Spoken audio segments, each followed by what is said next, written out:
ಶ್ವಾನಗಳು ಮಾಲೀಕನಿಗೆ ತುಂಬಾ ನಿಯತ್ತಾಗಿರುತ್ತವೆ. ಮಾಲೀಕ ಹೇಳ್ದಂತೆ ಕೇಳುತ್ತವೆ, ಮನೆಯನ್ನ ಕಾಯ್ತವೆ. ಇದೆಲ್ಲ ಮಾಮೂಲೆ. ಇಂಥ ಶ್ವಾನಗಳು ನಿಮ್ಮ ಮನೆಯಲ್ಲೂ ಇರಬಹುದು. ಆದರೆ ನಾವಿವತ್ತು ಹೇಳೋಕೆ ಹೊರಟಿರೋದು ಶ್ವಾನವೊಂದರ ಇನ್ಕ್ರೆಡಿಬಲ್ ಜರ್ನಿ ಕತೆ. ನಿಮ್ಮನ್ನ ರೋಮಾಂಚನಗೊಳಿಸೋ ರಿಯಲ್ ಸ್ಟೋರಿ.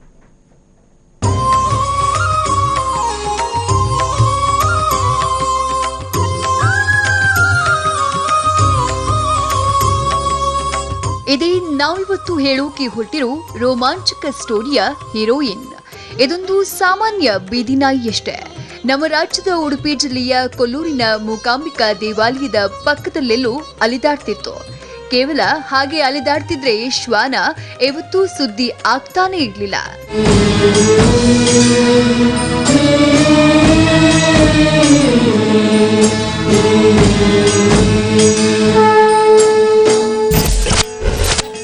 ಶಬರಿಮಲೆ ಯಾತ್ರೆ ಜೊತೆ 600 ಕಿಲೋಮೀಟರ್ ನಡೆದ ಶ್ವಾನ. ಪರಿಚಯವೇ ಇಲ್ಲದವನ ಜೊತೆ 17 ದಿನಗಳ ಪಯಣ. ಭಗವಾನ್ ಚರಣಂ ಭಗವತಿ ಚರಣಂ ಚರಣಂ ಚರಣಂ ಅಯ್ಯಪ್ಪ. ಭಗವಾನ್ ಚರಣಂ ಭಗವತಿ ಚರಣಂ ಚರಣಂ ಚರಣಂ ಅಯ್ಯಪ್ಪ. ಭಗವತಿ ಚರಣಂ ಭಗವಾನ್ ಚರಣಂ ಚರಣಂ ಚರಣಂ ಅಯ್ಯಪ್ಪ. ಎಸ್, ಅಚ್ಚರಿಯ ಸಂಗತಿ ಇದೆ. ಕೇರಳದ ಕೋಯಿಕೋಡ್ ಮೂಲದ ನವೀನ್ ಎಂಬ ಶಬರಿಮಲೆ ಯಾತ್ರೆ ಜೊತೆ ಈ ಶ್ವಾನ 600 ಕಿಲೋಮೀಟರ್ ಯಾತ್ರೆ ನಡೆಸಿದೆ.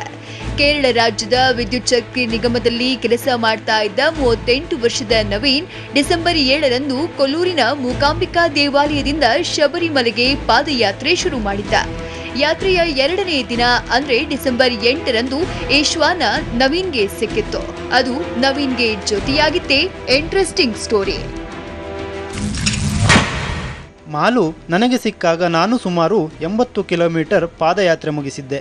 ಆಕೆ ನನ್ನ ವಿರುದ್ಧ ದಿಕ್ಕಿನಿಂದ ಬಂದಳು. ನನ್ನ ಎದುರು ಬಂದಾಗ ಆಕೆ ಸುಮ್ಮನೆ ನಿಂತು ಬಿಟ್ಟಳು. ನಾನು ಅವಳನ್ನು ತುಂಬ ಸಲ ಓಡಿಸಲು ಪ್ರಯತ್ನಿಸಿದೆ. ಆದರೆ ಆಕೆ ಒಂದಿಂಚೂ ಕದಲಲಿಲ್ಲ.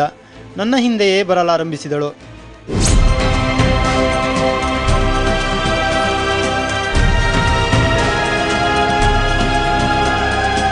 ಆವತ್ತು ನವೀನ್ಗೆ ಜೊತೆಯಾದ ಈ ಶ್ವಾನ ಆತನ ಬೆನ್ನು ಬಿಡಲಿಲ್ಲ. ಆಕಸ್ಮಿಕವಾಗಿ ಜೊತೆಯಾದ ಈ ಶ್ವಾನಕ್ಕೆ ನವೀನ್ ಇಟ್ಟ ಹೆಸರು ಮಾಲು. ಮಾಲು ಅಂದ್ರೆ ಮಲ್ಲಿಕಾಪುರಂ. ಶಬರಿಮಲೆಗೆ ಬರೋ ಮಹಿಳಾ ಯಾತ್ರಿಗಳನ್ನ ಈ ಹೆಸರಿನಿಂದ ಕರೆಯಲಾಗುತ್ತೆ.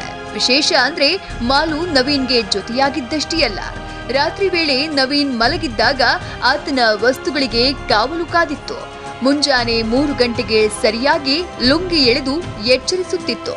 ಶಬರಿಮಲೆ ಬೆಟ್ಟದವರೆಗೂ ಜೊತೆಗೇ ಬಂದಿತ್ತು. ಶಬರಿಮಲೆ ಬೆಟ್ಟ ಹತ್ತಿದ ಆಕೆ ಇದ್ದಕ್ಕಿದ್ದಂತೆ ನಾಪತ್ತೆಯದ್ಲು. ಎಲ್ಲಿ ಹೋದ್ಲು ಅಂತ ತಿಳಿಲೇ ಇಲ್ಲ. ನಾನು ಬೇಸರದಿಂದ ಬೆಟ್ಟ ಹತ್ತಿದೆ. ಆಗ ನನ್ನೊಂದಿಗಿದ್ದ ಸ್ನೇಹಿತರೊಬ್ಬರು ಕರೆ ಮಾಡಿ, ಮಾಲು ನಿಮಗಾಗಿ ಸ್ಟೆಪ್ನಲ್ಲಿ ಕಾಯ್ತಿದೆ ಅಂತ ಹೇಳಿದರು. ಹಾಗೆ ಆಕೆ ನನಗಾಗಿ ಕಾದಿದ್ದು 1.5 ದಿನ. ಮೆಟ್ಟಿಲು ಹತ್ತುತ್ತಿದ್ದ ಪ್ರತಿಯೊಬ್ಬರನ್ನು ಮೂಸಿ ನೋಡ್ತಿದ್ಲು. ನನ್ನನ್ನು ನೋಡ್ತಿದ್ದಂತೆ ನನ್ನ ಮೇಲೆ ಖುಷಿಯಿಂದ ಜಂಪ್ ಮಾಡಿದ್ಲು.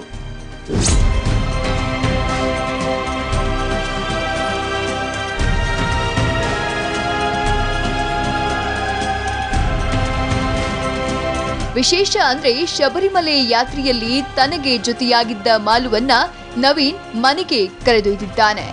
ಕೆಎಸ್ಆರ್ಟಿಸಿ ಬಸ್ನಲ್ಲಿ ತನ್ನ ಪಕ್ಕದಲ್ಲೇ ಕೂರಿಸಿಕೊಂಡು ಮನೆಗೆ ಕರೆದುಕೊಂಡು ಬಂದಿದ್ದಾನೆ. ಇದಕ್ಕಾಗಿ ಸ್ಪೆಷಲ್ ಪರ್ಮಿಷನ್ ಕೂಡ ಪಡೆದಿದ್ದನಂತೆ. ಒಟ್ನಲ್ಲಿ ಯಾರು ಅಪರಿಚಿತನೊಂದಿಗೆ ಆತ್ಮೀಯತೆ ಬೆಳೆಸಿಕೊಂಡು ಇದೀಗ ಆತನ ಜೀವನದ ಒಂದು ಭಾಗವೇ ಆಗಿ ಹೋಗಿರೋ ಮಾಲುವಿನ ಶಬರಿಮಲೆ ಜರ್ನಿ ನಿಜಕ್ಕೂ ಇನ್ಕ್ರೆಡಿಬಲ್.